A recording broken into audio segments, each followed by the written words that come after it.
घर में चिड़िया आने से मिलते हैं ये शुभ अशुभ संकेत, इन्हें दुर्लक्ष्य ना करें।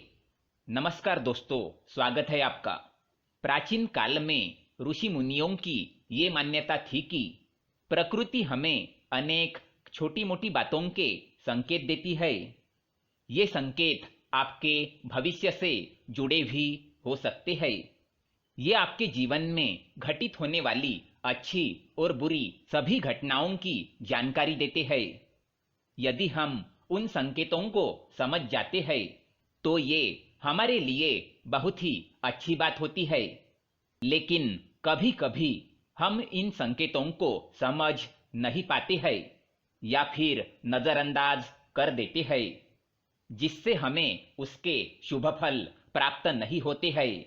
आज हम जानेंगे शास्त्रों में बताए गए कुछ विशेष पक्षियों के द्वारा हमें कौन से संकेत प्राप्त होते हैं और उन संकेतों का क्या अर्थ होता है।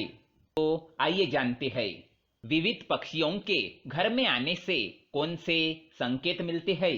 साथ ही हम बात करेंगे एक ऐसे खास पक्षी के बारे में जिसका घर पर आना बहुत ही शुभ माना गया है। वो पक्षी साक्षात माँ लक्ष्मी का वाहन ही है। अगर ये पक्षी आपके घर पर आकर ये 3 संकेत देता है तो समझ जाइए कि आपके दुखों का अंत होने वाला है। आपका अच्छा समय शुरू होने जा रहा है। आपके जीवन में धन से जुड़ी जितनी भी समस्याएं हैं वह सभी समाप्त होंगी। तो आइए जानते हैं घर पर पक्षी आने से कौन से संकेत मिलते हैं। सबसे पहला पक्षी है कबूतर। दोस्तों, पक्षी शास्त्र में कबूतर को प्रेम संबंधों से जोड़कर देखा जाता है। कई लोगों को कबूतर प्रिय नहीं होता है, लेकिन कबूतर को एक शुभ पक्षी माना गया है। कुछ लोग कबूतर घर पर आने पर उसे भगा देते हैं क्योंकि वे गंदगी फैलाते हैं। लेकिन दोस्तों, घर पर कबूतर का आना विशेष संकेत समझा जाता है। यदि आपके घर के मुख्य द्वार पर अथवा खिड़की पर कबूतर आकर बैठ जाए तो आपको धन की प्राप्ति हो सकती है। लेकिन कबूतर का घर में घोंसला बनाना शुभ नहीं माना जाता है। यदि आपके घर पर कबूतर आए तो उसे अन्न अवश्य डालें। इससे आपकी मनोकामना पूर्ण होती है। दूसरा पक्षी है मोर। मोर एक बहुत ही शुभ और पवित्र पक्षी माना जाता है। ये माँ सरस्वती जी का वाहन होता है। साथ ही ये भगवान कार्तिकेय जी का भी वाहन है। भगवान श्री कृष्ण भी अपने मुकुट में मोर का पंख धारण करते हैं। इस कारण से ये पक्षी सभी के लिए पूजनीय है। यदि आपके घर पर कहीं से मोर आकर बैठ जाता है तो इसे शुभ संकेत समझना चाहिए। मोर के घर पर आने से उस घर का विकास होता है, उस घर के शत्रुओं का नाश होता है और घर में रहने वाले सदस्यों में प्रेम और विश्वास बढ़ता है।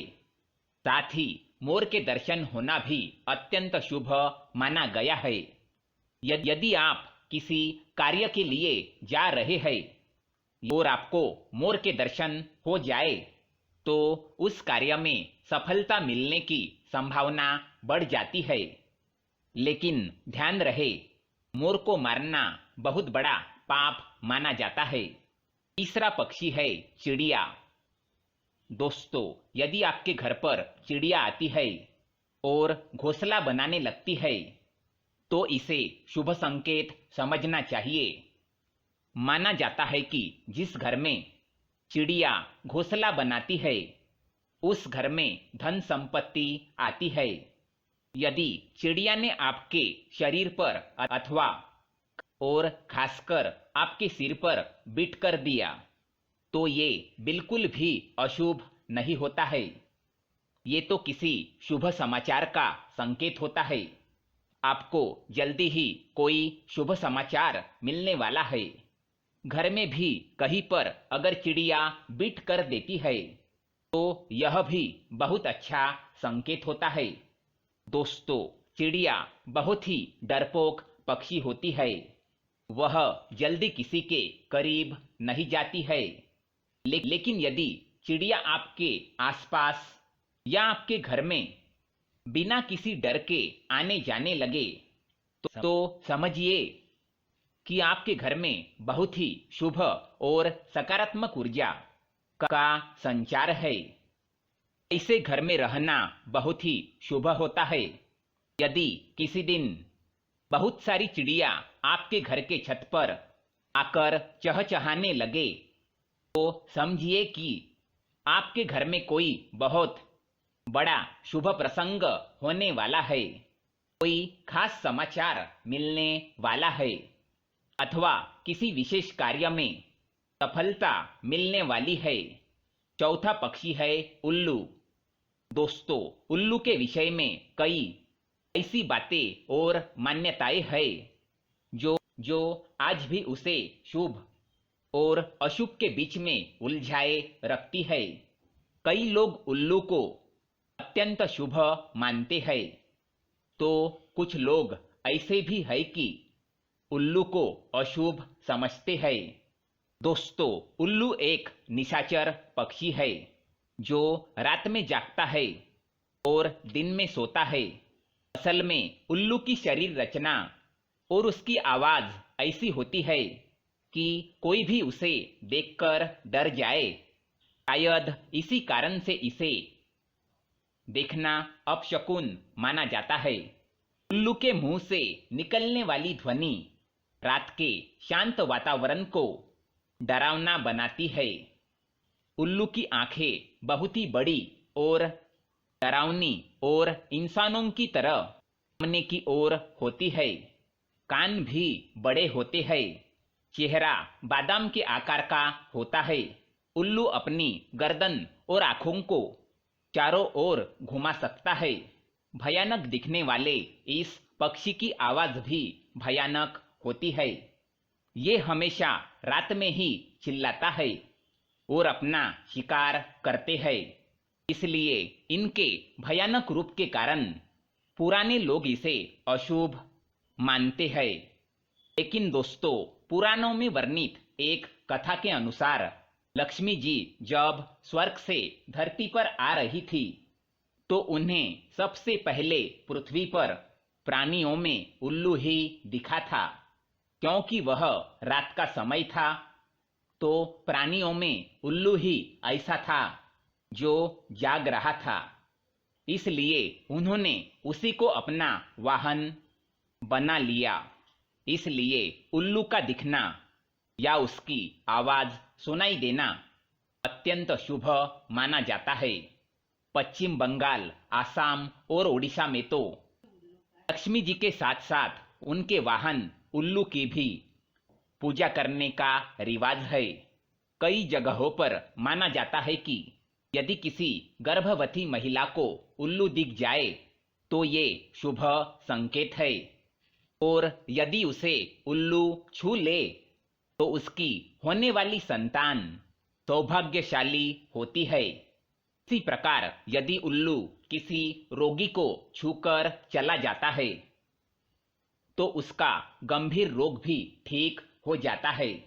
यदि कुछ आवश्यक कार्यों जैसे नौकरी, परीक्षा आदि के लिए आप जा रहे हैं और उल्लू दिख जाए तो यह भी शुभ माना जाता है। सुबह सुबह यदि उल्लू दिखाई दे या उसकी आवाज सुनाई दे तो यह धन प्राप्ति का संकेत माना जाता है। इसलिए उल्लू को या उसकी आवाज को कभी भी नजरअंदाज नहीं करना चाहिए। उल्लू के आंखों में आंखें डालकर देखना या उसके साथ नजर मिलाना या मिल जाना यूं तो मुश्किल काम है, फिर भी यदि ऐसा होता है तो यह अत्यंत शुभ होता है। समझ लीजिए कि आप पर धन की वर्षा होने वाली है। इसी प्रकार से कुछ लोग उल्लू का दिखना या उसकी आवाज सुनाई दी जाने को अपशकुन मानते हैं, क्योंकि उल्लू के आंखों की विशेषता होती है कि वह एक ही समय पर एक आंख से एक दिशा में तो दूसरी आंख से दूसरी दिशा में देख सकता है। इसीलिए यह कहा जाता है कि यदि उल्लू दाईं ओर देखकर बोलता है तो यह अशुभ होता है, जबकि यदि बाईं ओर देखकर बोलता है तो इसे शुभ माना जाता है। कहते हैं कि उल्लू जिस घर पर बैठ जाता है वो घर भी जल्दी ही बैठ जाता है, अर्थात बर्बाद हो जाता है। इसी घर पर उल्लू का लगातार बैठना या रोना उस घर और उस घर में रहने वाले लोगों के लिए एक अपशकुन का संकेत माना जाता है। साथ ही वहां पर धनहानि या मृत्यु का भी अंदेशा रहता है।